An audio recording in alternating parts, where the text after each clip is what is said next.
حضرت اقدس حضرت مولانا طارق جمیل صاحب کے بیٹے عاصم جمیل کی ڈیتھ ہوئی اور ایک بڑی سب کو فکر لاحق ہو گئی کہ یہ کیسے ہو گیا، کیا ہو گیا۔ جو حضرت کا جو بیٹا ہے یہ بچپن سے ہی کسی دماغی بیماری میں مبتلا تھا اور علاج بھی ہو رہا تھا۔ حضرت جو ذمہ داریاں ایک باپ کی ہوتی ہیں وہ اولاد کے لیے وہ ذمہ داریاں پوری کرنے میں لگے ہوئے تھے، لیکن ظاہر ہے کچھ چیزیں اللہ کی طرف سے ہوتی ہیں، انسان اس میں بے بس ہوتا ہے۔ سب سے پہلے تو ہم دعا کرتے ہیں اللہ تعالیٰ اس کی مغفرت فرمائے اور حضرت اقدس حضرت مولانا طارق جمیل صاحب اور ان کے تمام لواحقین، بیٹے کی والدہ جو تھی ان کو بھی اور بھائیوں کو اللہ صبر جمیل کی توفیق عطا فرمائے۔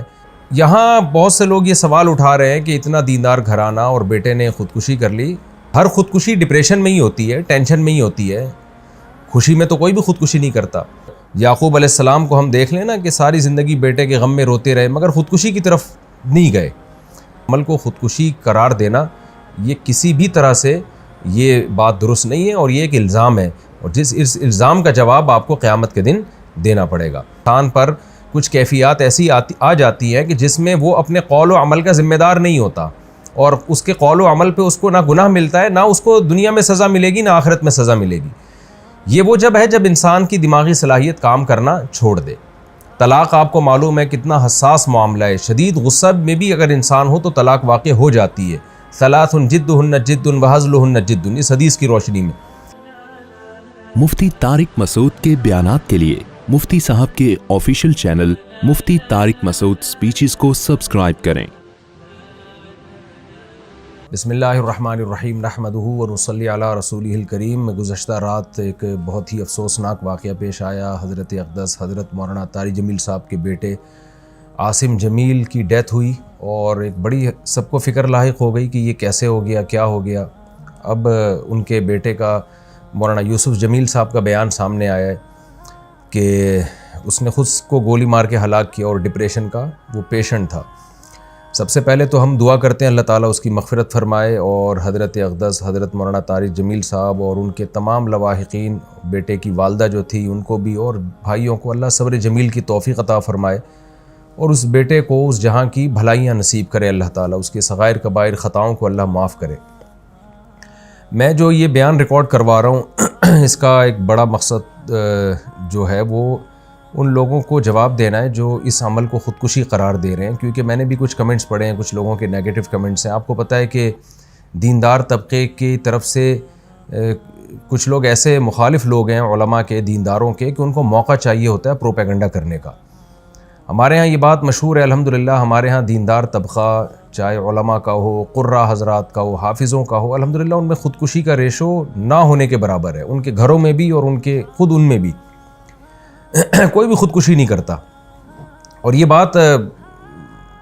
بڑے فخر سے بیان کی جاتی ہے کہ قاری حضرات کی تنخواہیں دیکھیں، آپ ائمہ کرام کی تنخواہیں دیکھیں، ان کے مسائل دیکھیں، اس کے باوجود وہ خودکشی کی طرف نہیں جاتے، اس لیے کہ اللہ نے ان کو صبر دیا ہے۔ اور یعقوب علیہ السلام کو ہم دیکھ لیں نا کہ ساری زندگی بیٹے کے غم میں روتے رہے مگر خودکشی کی طرف نہیں گئے۔ تو یہاں بہت سے لوگ یہ سوال اٹھا رہے ہیں کہ اتنا دیندار گھرانہ اور بیٹے نے خودکشی کر لی۔ اس کا جواب مولانا یوسف جمیل صاحب کی طرف سے الحمدللہ آ چکا ہے کہ وہ بھائی ڈپریشن کا پیشنٹ تھا، وہ اس کو الیکٹرک کے جھٹکے دیے جاتے تھے، میڈیسن کھاتا تھا وہ، اور ڈاکٹروں نے یہ بھی ہدایات کی ہوئی تھی کہ اس کے پاس کوئی نہ کوئی رہنا چاہیے، کچھ بھی کر سکتا ہے۔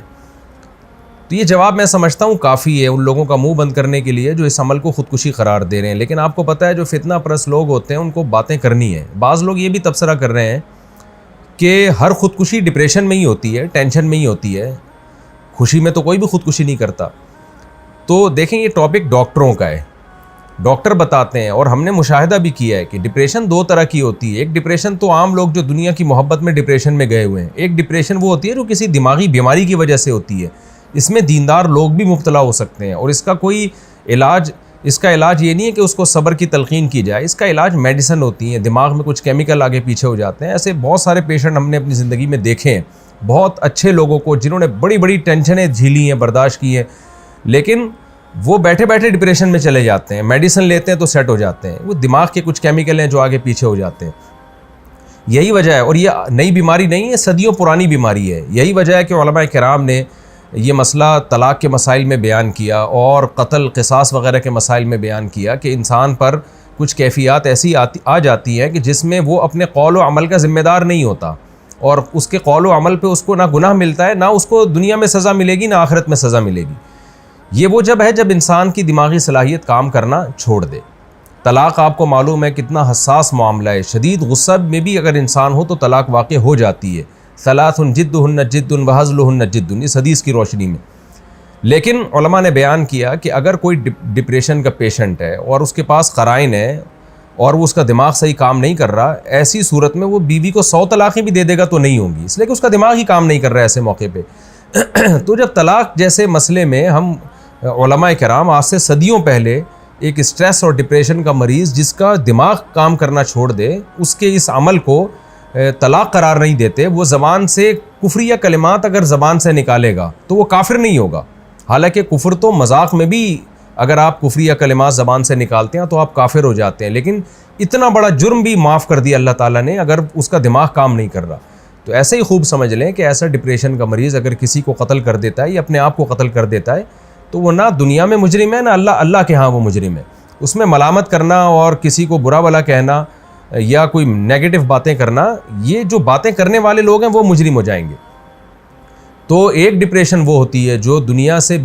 دنیا کی محبت کی وجہ سے دنیا کی چھوٹی چھوٹی باتوں کو آپ بہت زیادہ بڑھا لیتے ہیں، یہ کس کی وجہ سے ہوتی ہے؟ یہ ناپسندیدہ ہے، کیونکہ نیک لوگ ہمیشہ صبر کرتے ہیں۔ لیکن ایک ڈپریشن وہ ہے جو آپ کو کسی دماغی بیماری کی وجہ سے، تو یہ بچپن سے اس کی جو ہمیں تحقیقات سے معلوم ہوا ہے کہ یہ جو حضرت کا جو بیٹا ہے یہ بچپن سے ہی کسی دماغی بیماری میں مبتلا تھا اور علاج بھی ہو رہا تھا۔ حضرت جو ذمہ داریاں ایک باپ کی ہوتی ہیں وہ اولاد کے لیے وہ ذمہ داریاں پوری کرنے میں لگے ہوئے تھے، لیکن ظاہر ہے کچھ چیزیں اللہ کی طرف سے ہوتی ہیں، انسان اس میں بے بس ہوتا ہے۔ تو ہم سب اس غم میں حضرت کے ساتھ برابر کے شریک ہیں، اور ہم سب دل سے دعا کرتے ہیں اللہ تعالیٰ حضرت کے اس بیٹے کو اس جہاں کی بھلائیاں نصیب کرے اور اس جہاں کی خوشیاں نصیب کرے، اور جو بھی